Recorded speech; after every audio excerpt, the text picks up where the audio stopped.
Today on the Brand Aid podcast. What really matters is what to say, when to say it, how to say it, and whom to say it to. And many people make an offer without disqualifying the people who won't buy. You can't sell a hamburger to a vegetarian. Welcome to Brand Aid, where we answer the question, what does it take to launch your own brand revolution, create evolution, and who are the people that help you foster connection, community, contribution, and currency for a brand built to last? You will also meet brands changing the world and the lives of those they serve. Here's your host, Cheryl Hodgson. Welcome to the Brand Aid podcast. I'm your host, Cheryl Hodgson. Today, I welcome to the show Alex Mandossian. Alex is a very special guest, and Alex has generated nearly $417 million in sales and profits for his marketing students, clients, and joint venture partners on 6 continents. Harvey Mackay, the famed international best-selling author, has described Alex as the Warren Buffett of marketing online.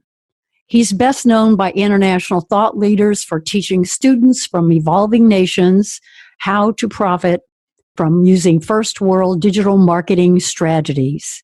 He has shared the stage with Richard Branson, Larry King, Tony Robbins, Marianne Williamson, Susie Ormond, Mikhail Gorbachev, the Dalai Lama, and 2 U.S. presidents. As a virtual trainer with over 22,000 hours of training time and nearly 4,800 interviews, Alex's lifetime goal is to influence training 1 million other trainers by his 77th birthday. Welcome, Alex. Cheryl, I hope my mother in Pasadena listens to that introduction because she still doesn't know what I do. I'm happy to be here. Well, I'm your 4,801 interview. 4,801, right? If you've done 4,800, that's pretty close. We're closing in on that 5,000. Wow, that's fantastic. Well, thank you for joining us today. I think hopefully we'll have a good time and share some great information with our audience. And I know that you actually have your own podcast, correct? I do. It's called All Selling Aside. And I've had it for up until the time of this interview. There's 90 episodes, so I'm almost at 100. And you're starting, and I've been doing it for well over a year. It's very exciting. I do 1 episode per week, and I'm going to go to 2 per week in 2020. Oh, that's a great intention. Well, what exactly is the premise for your All Selling Aside podcast, and who is your ideal listener? Well, the ideal listener is Trainer Tammy or Trainer Tommy. It could easily be Coach Carla or Coach Carl. About 65 to 80% of my listeners are women. And I think part of the reason is because I love to tell stories, and the tagline to the podcast is called Seeding Through Storytelling is the New Selling. So All Selling Aside is for the ideal listener who hates to sell.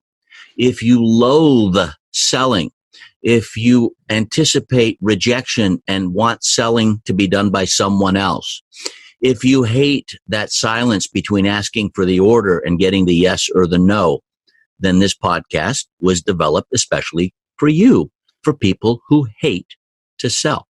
Well, that sounds a lot like me. Well, the fact is, Cheryl, you're good at selling. And if you enjoy it, then you can even become better. And you've seen me do it at a morning breakfast, generating nearly $900,000 in Genius Network new memberships of 25,000, or it could be selling a book that is free, but it's $7.95 shipping and handling. That's for Alexisms over at one of my web pages. So it really doesn't matter the pricing. What really matters is what to say, when to say it, how to say it, and whom to say it to. And many people make an offer without disqualifying the people who won't buy. You can't sell a hamburger to a vegetarian.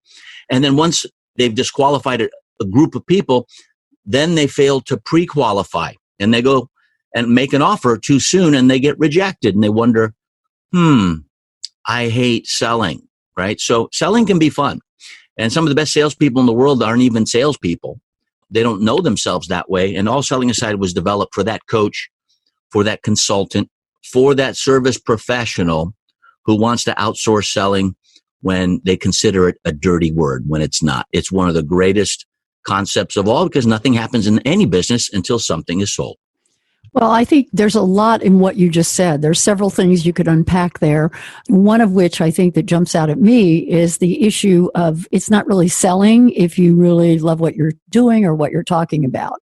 And years ago, I worked part-time selling retail when I first relocated and divorced and moved to Los Angeles. But during that time, I became really enamored with fashion.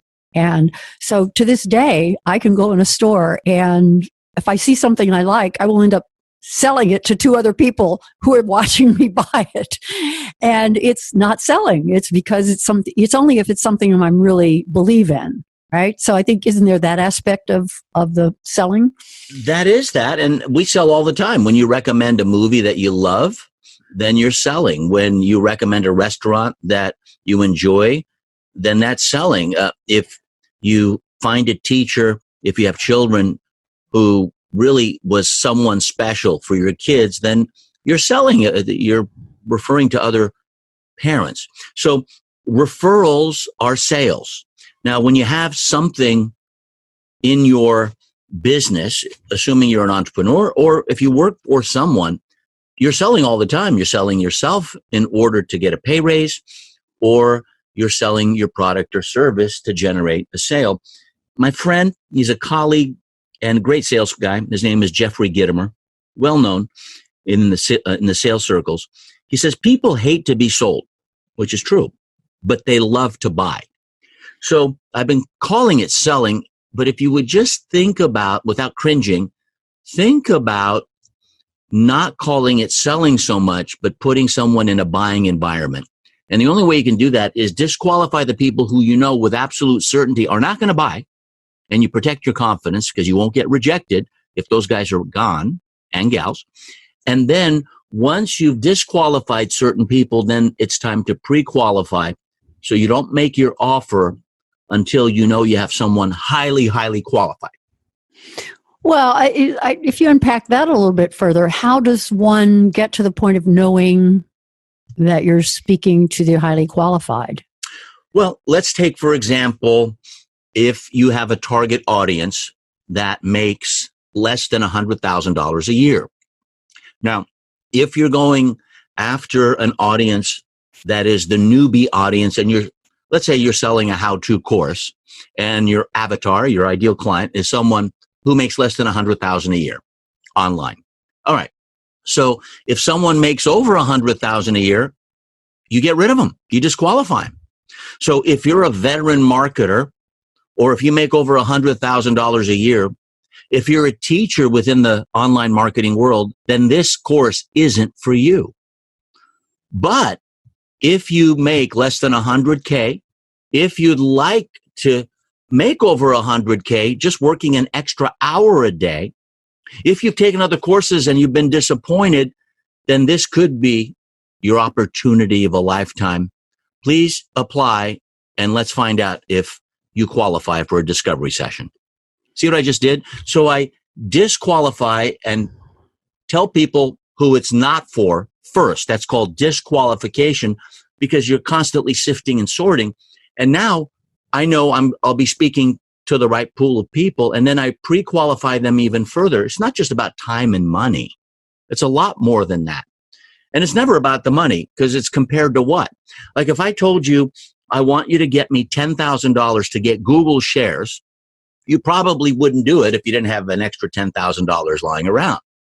But if I told you, I want you to get $10,000, you got 1 hour, and you get to buy Google shares at the IPO price, the initial public offering price in 2004, at $85 each, you will lie, steal, cheat. Maybe you won't do that. You'll steal it from a grandparent. You'll find somewhere to get that 10,000. So it's never the dollar amount, right? And it's never the time issue. It's always a function of priority. And so by disqualifying, you're prioritizing the people who are your ideal customer, client, or patient, depending on the business you're in. Is that unpacked enough? Yes, it's fabulous. And I think just to tie that up from a perspective of someone who's launching a new business or a brand, or they're trying to deal with their own feelings of hating to sell, I think one of the biggest problems is that people have run into someone who is a novice at selling and doesn't really have any skills or hasn't developed them yet.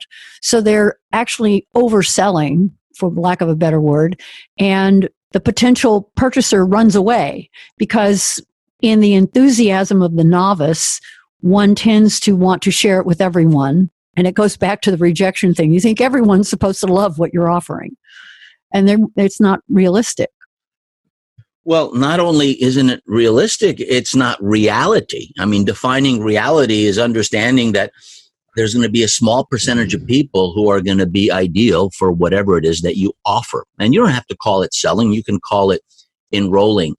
But the way to do it properly, and the reason we call it all selling aside, is because it's seeding. You're planting seeds through stories. And I call that the new selling. Seeding through storytelling is the new selling.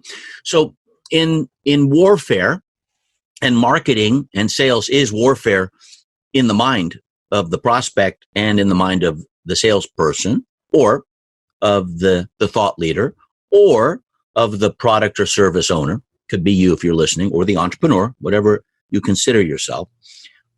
In warfare, if you have two groups of people and they're fighting each other, if they fight each other head on and they have one of these moments that you probably saw in some of the Hobbit films, right? Where you got two armies just hitting each other, face to face. You have a lot of people who die. But if you do what the Americans did to the British and you flank and you use guerrilla warfare, well, no one's going to die in marketing. People go broke, but no one's going to die. So it's not like warfare. But if you flanking means getting them from the side. And the way you flank is you plant seeds. So not every seed you plant is going to germinate and take root. And so the seed is truly the initial cause. Root cause is not the first cause. First cause is the seed, which turns into the root. So if I plant enough seeds, then some of those seeds will germinate. And by germinating, they take root. And once they take root, they may sprout out of the soil. You have the trunk of the tree, the branches, the leaves, and then more fruit. And inside the fruit, if you think of an apple, there are more seeds for the next thing you sell. So taking that metaphor, which should have been crystal clear in the mental picture. It was fabulous. Thank you. It was a metaphor, not a story per se. But let's take the metaphor, the seeds in preparing to sell is the objection. So you probably have 7 plus or minus 2 objections that commonly come up all the time. That's 5 to 9 objections. The objection is when the sale begins. So people are deathly afraid of an objection when the objection itself is the beginning of the sale. And the key is to obliterate an objection. Don't just handle them. Eviscerate them in advance. And how do you do that? Well, first thing you do is list them. So the seeds are the objections. And this is a formula I teach, and it's in All Selling Aside. And if you go to allsellingaside.com, it's a public service. That's my legacy. Not my book or books, but my legacy is 25 years of sales and marketing know-how put into 25 minutes a week. That's my podcast, right? So, and each episode is a little slice of life through storytelling. So the metaphor, if you prepare to sell and you prepare to win, is the seeds or the objections. So expect them. So take about an hour and think about all the objections you get, and it'll take about a week or two till you get the right objections. It's what the person is thinking in their mind. Like, for example, one common one I get for one of my courses called Guerrilla Business Online is, I can't do this, Alex, because I don't have a product or service to sell. Okay. So that's the objection. Now that's a seed. Now there are many more. In fact, there's 16 more. There's about 17 total that I hear all the time. And they're very specific. But what if I took that objection, and what if that seed got germinated and turned into a root? Now there's many roots to that apple tree. We'll use an apple tree metaphor, George Washington, since we're talking about Americans, right? Yes. So, I thought it was a cherry tree. Was it a cherry tree? Well, we'll make it an apple tree for now. How's okay, that? That's good. All right? And we won't chop it down. So the seed is the objection. Now, what's the root? Well, if you turn that objection into a question, well, now we're preparing to win. So here's the question. Alex, can I do this and not get left behind even if I don't have a product or service to sell? You see how elegant that is? Yes, it's fabulous. That's the root. And there are many roots and many seeds. Now, what does a question demand? You've heard of FAQs. So you could have this on a webinar. You can have it on your website. You can have it live, just saying it like I'm doing right now. So you can have it on a pamphlet, right? You can have it on a postcard. So if you have a question, now you need an answer. So now this is where you're doing the selling, and you're doing the selling by flanking them. You're not even selling them directly. You're letting them watch a movie in their mind as they're reading this frequently asked question, because you've just turned the objection into a question, the seed into the root. And here's the answer. Yes. In fact, 83% of all of Alex's students from Guerrilla Business Online on 6 different continents have never had a product or service to sell. Alex says they have a huge advantage because no product, no bad habits. And if you do have a product, your ego may be attached to it because you've spent hundreds, maybe tens of thousands of dollars, and you're married to that and you're attached to it. And sometimes it causes a lot of pushback. So Alex prefers no product or service so that you learn how to do it the right way. Let's do this. Whether you are CEO of your own evolving brand or you are serving as guide and mentor to other emerging brand owners, it's important to include legal protection for valuable brand assets. Brand names and logos, as well as other intellectual property, are often the most valuable business assets a company will ever own. Registered trademarks for product names, logos, and slogans are a potent weapon against domain hijackers, cyber squatters, as well as other later entrants into the market. In my international best-selling book, Registered Trademark, The Business Owner's Guide to Brand Protection, I reveal my simple 3-step process to help select, secure, and sustain protection for your own brand dream team. And I'll share how to bulletproof your business both online and off. As my special gift to our listeners, you can receive a free copy of my book. Simply go to brandaid.com/free gift to receive your copy today, and you'll pay only for shipping and handling.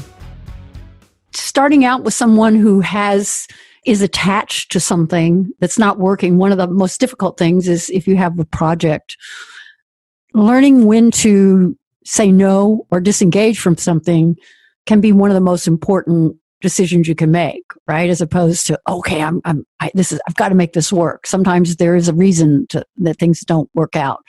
But then I also hear what you're saying about turning it into a question, which I think is fabulous, because I've also heard it said, and it's a different way of framing it, that if someone has no objections whatsoever, that's lack of interest. But when someone voices objections, that's an indication that they're interested and they're asking for you to help them get past what's concerning them. The objection is when the sale begins. Everything else is just a matter of features and benefits. So what if you could write down a list of objections in advance and anticipated them, looked forward to them? What if you converted them into frequently asked questions and then put the answers? Then wouldn't that give you an advantage? And you still haven't broken ground. You're still underneath the soil. Now, to advance the metaphor, let's go to the trunk of the tree.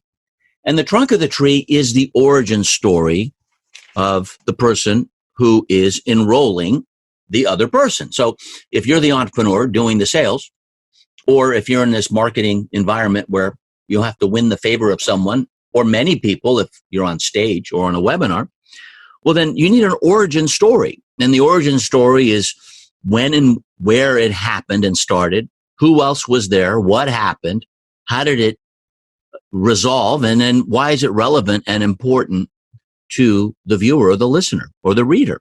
And you end with why. You don't begin with why. Simon Sinek has a great TEDx talk called Start With Why. You don't do that with an origin story, at least in my formula. It's always when and where. It was October 26th, the year 2000, where there I was on the 5th floor of Mount Sinai Hospital in the recovery room. Who else was there? And I was looking at my newborn son, Gabriel, Alex Mandossian, who was 1 day old. He was born on the 25th. And my then wife, Amy, who lay in bed exhausted after 17 hours of labor. It was exhausting for me to watch. What happened? All right, well, then I talk about, I have a teleseminar that evening. Gabriel came into the world 3 weeks early. I took the phone into the only private room in the recovery room, which was the bathroom. And I did the teleseminar on the toilet, right? And how did it resolve? I made $13,000. Why is it relevant? Well, if I can make $13K after the birth of my son in the year 2000 without Facebook, Twitter, LinkedIn, and all those other social media from the toilet of Mount Sinai Hospital, can't you do 10% of it from the comfort of your home or office? Keep watching, because teleseminar secrets may be your opportunity of a lifetime. That's an origin story, and that's the trunk of the tree. Well, that is fabulous, too, because as you were telling the story, I was seeing the movie in my mind. That's the point. I'm seeding through storytelling. So I'm just offering you seeds. I'm not even shoving it down anyone's throat. I remember when I used to curse, my mother used to put pepper down my throat, and I hated it, but I stopped cursing in front of her after that, right? And so... Only when she wasn't around. Oh, yeah. Are you kidding? Come on. That's why I let my kids curse all the time, because they trust their dad. It's great. 4-year-olds cursing is the funniest thing you've ever seen, believe me. Anyway, they can't do it in front of strangers, though, because then they think I'm a derelict dad. But anyway, I've got great kids, Gabriel and Bree. Bree came 2 years after, in the year 2002. And there's a story for her, too. She was born at Marin General here in Marin County, where I live currently. So then if you have the seeds, which are the objections, you have the roots, which are the frequently asked questions and answers converted from objections. If you have an origin story, which is the trunk of the tree, and the thicker the trunk, the easier it will stay up during any wind or tornado or storm. That's what you want. The purpose of your origin story is to obliterate objections. So if you know the seeds and the objections, you want your origin story to obliterate those objections. That's the whole point. It's not just to make it emotional. Obliterating objections is the key, because those are locks on the doors and you need the keys to open them. Then you need branches, right? Now the branches are case studies. Case studies are not testimonials. Case studies are not endorsements. The purpose of a business is not to produce profits. The purpose of a business is to create case studies, because when you have case studies, those are stories about your clients, customers, patients, members, students, whatever you call them. So what problem did they have before you? What action did they take as a result of you? And what results did they get working with you? And it doesn't always have to be positive. And the purpose of a case study is to obliterate objections. You see the recurring theme here? Yes. Now you can talk about the case study, frame it, and then play the testimonial afterwards. That's how framing a testimonial works. So at least they got the story, and then they hear the video or watch the video either on a webinar or on the screen. Okay. Or they can look at a static picture, and then you can have it written as well. But you have to frame it through a case study, because that's a story. Again, seeding through storytelling is the new selling. You're flanking. All right. Now you have branches, right? Those are case studies. And if you have about 5 to 9 case studies, then you're going well. You need more than one. And then you need leaves on the tree, right? You get an apple tree, you need leaves. So what are the leaves? Those are metaphors. So here's a quick metaphor. You've heard a few already, but a metaphor for being decisive. So there was this donkey, and this donkey was starving.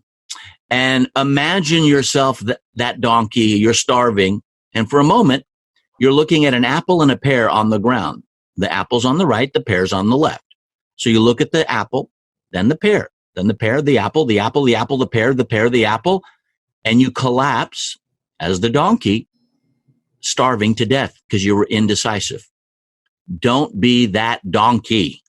In Bible, they call it an ass, okay? Be decisive, right? And what I usually say is, what's another name for a donkey? And everyone says ass. I said, you said it, not me, right? So again, I'm playing with them. It's dialogue. It's fun. And those are the leaves. Those are little metaphors. And you notice, the trunk takes the most time, right? The seeds are objections. The roots are a little thicker. The trunk is bigger. Then the branches are the case studies. The leaves are the metaphors. And then what do you got at the very end? The whole purpose of this is fruit. What's the fruit? That's the irresistible offer. So whatever your irresistible offer is, my Guerrilla Business Online is an irresistible offer that has 5 components to it. And so I make that offer. And what's inside of the apple? What's inside the core of the apple? You have the fruit, but what's inside in the very middle? More what? Seeds. More seeds. So those are the seeds. Those are the seeds for the next offer. So if I teach you how to convert more traffic, then you're going to have seeds about the objection for the next offer that comes up. And the next offer is the ascension model of, well, once I know how to convert, I need to get more traffic because I need more people to convert. And then that tree has fruit, and then there's more seeds inside of that fruit. And what are the objections for the next offer? Those are the seeds inside the fruit. It's like this ongoing process and cycle. Well, maybe scaling the business, right? So first you learn how to convert, then you get the traffic, then you scale the business, then you sell it. So basically, seeds, roots, trunk, branches, leaves, fruits, and then more seeds. That is the premise of All Selling Aside. It sounds to me like it's the tree of life. It is the tree of life and the tree of knowledge. Yes, absolutely. Well, Alex, I want to thank you. My goodness, the time is just racing by here. And I would like to, would you come back again for a follow-up? This is so interesting. Somewhere down the road? It would just be fabulous. I will if we get good reviews. See, there's no reason to come back for rejection, but if we don't get rejected and they say, hey, I like that, then I'm happy to come back. Well, that's one of my favorite expressions is avoid rejection. Let's do it right the first time. So we better make sure we get good reviews. We'll see. It's up to them, not us. We'll do our best. But I do, before we say goodbye, I'd like to, I wish I probably meant to do earlier in our interview, but I love to share something that people might not know about you. Sure. And we were talking before we started recording, and you shared something which I thought was very interesting. Something that has nothing to do with your background as a marketer and what you're known for by most people is that you were the 2000 U.S. squash champion. Is that correct? Yes.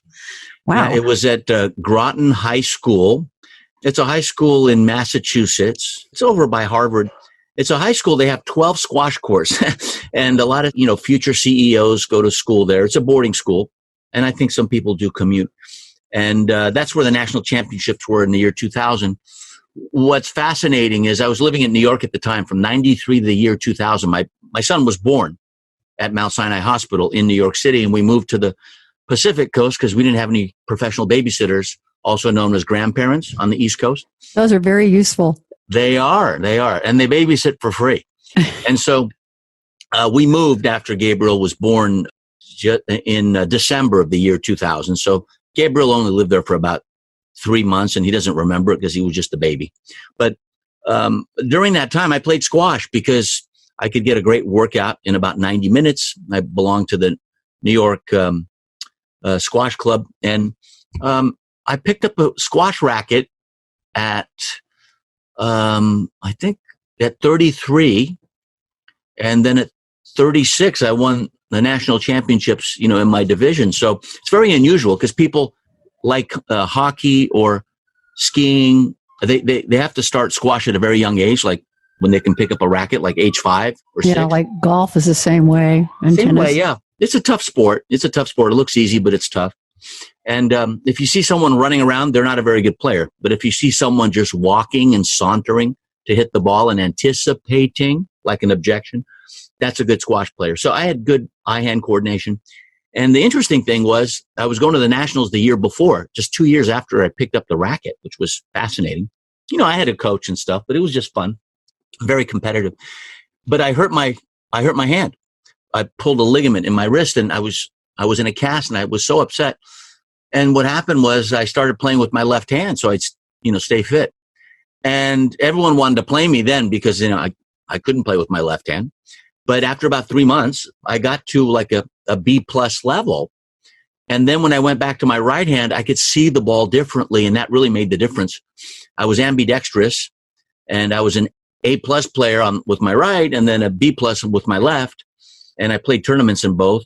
And I think that's why I was blessed to win those national championships. So that's not a fact that a lot of people know. Most people don't even know what squash is. So, well, hopefully our listeners in the UK will. It's very popular over there. I had some friends from the UK who are big squash players.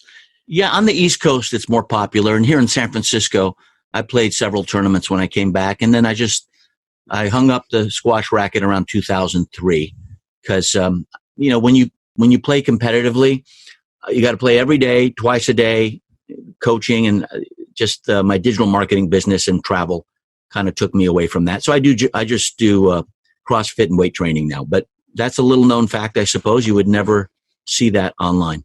Well, I love learning that. Thank you. And before we say goodbye, I do have two more final questions. One is, how do our listeners learn more about what you do and what you stand for?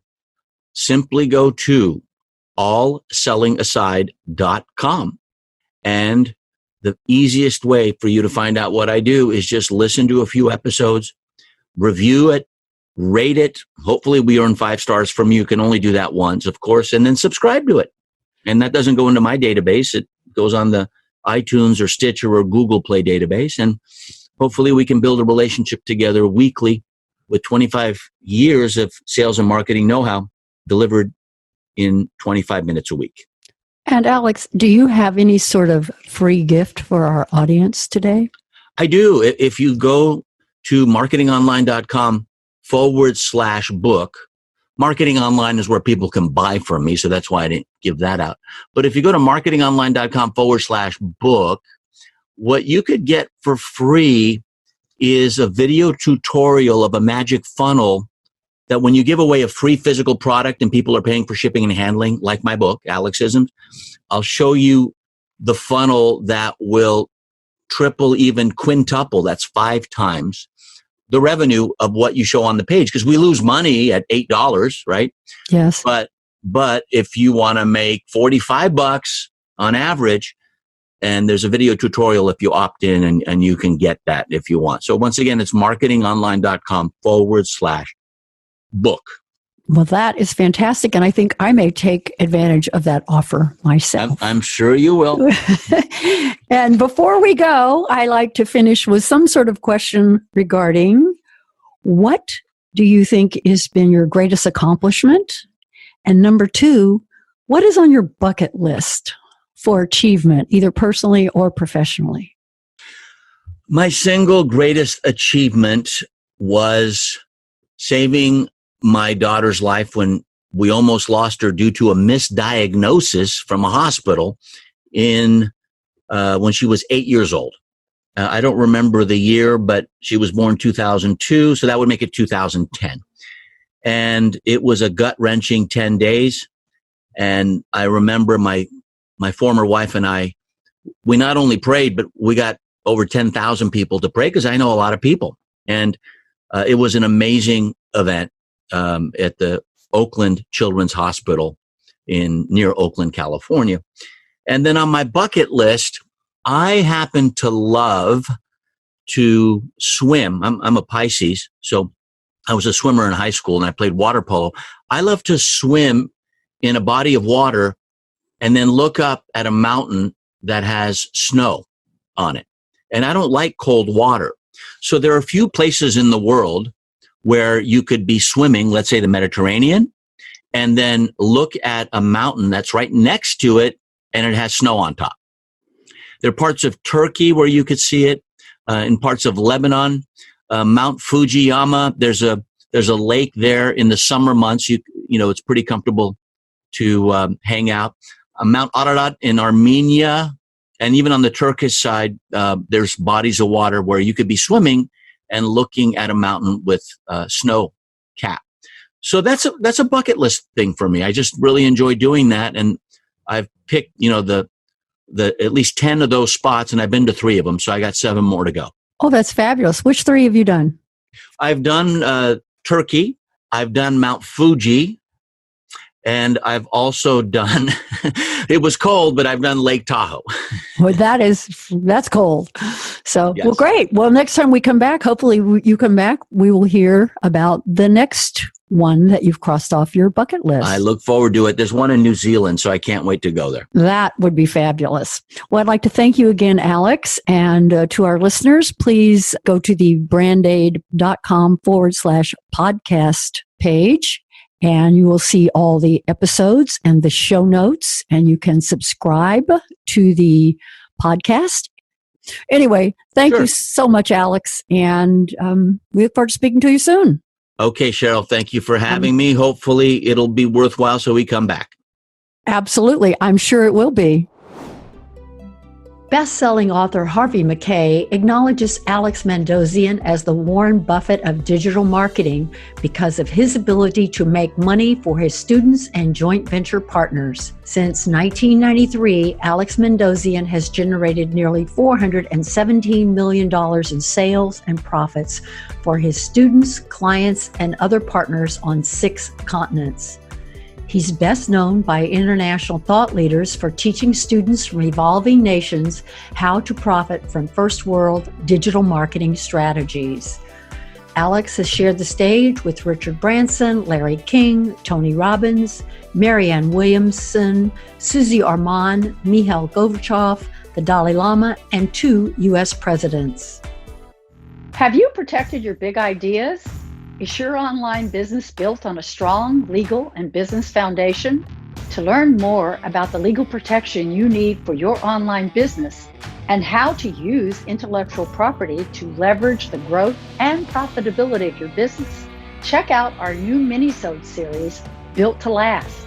I'll be sharing what I've learned during my business and legal career and how you can use those lessons to build a lasting legacy for your own business. So join me for my solo flight on the Brand-Aid Built to Last minisodes. That's it for today's episode. Head on over to brandaidpodcast.com and subscribe to the show. When you subscribe, you'll instantly receive Cheryl's free special gift, Consumer Guide to Trademark Registration Services. This consumer guide will help ensure your most valuable business assets are entrusted to professionals. Make certain you're on the path to a business and brand built to last. Join our Brand-Aid community on the Podopolo mobile app to win prizes, products, and cool free resources to help you grow your business. And also connect with Cheryl and your friends. Podopolo is free on the Apple and Google App Stores. And when you go to brandaidpodcast.com/win and post a review to iTunes, you'll be entered into a drawing to win a once-in-a-lifetime VIP Brand-Aid opportunity to mastermind with Cheryl personally to grow and scale your business, or to select, secure, and sustain a valuable brand name for your business. That's Podopolo on the Apple and Google App Stores. Download it now.